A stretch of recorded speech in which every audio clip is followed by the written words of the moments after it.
இது என்ன தெரியுங்களா? இதுதான் பழையது. அது நேற்றுள்ள சாதத்தில் மிச்சம் உள்ளதில் தண்ணி ஊற்றி நான் தான் வச்சுருந்தேன். இன்றைக்கி காலையில் அதான் சாப்பிட போகிறோம். பாருங்கள், அதுக்கு சின்ன வெங்காயம், பச்சை மிளகாய் இதில் கொஞ்சம் வெட்டி போட்டிருக்கேன்.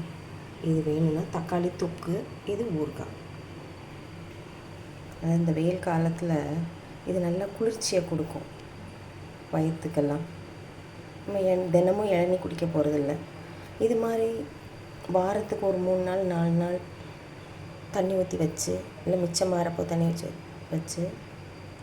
பாருங்க சாப்பிடணும். அடுத்த நாள் குழந்தைகளுக்கு கொடுக்கலாம். பாருங்கள், சின்ன வெங்காயம் நான் வெட்டி போட்டிருக்கேன் பாருங்கள்.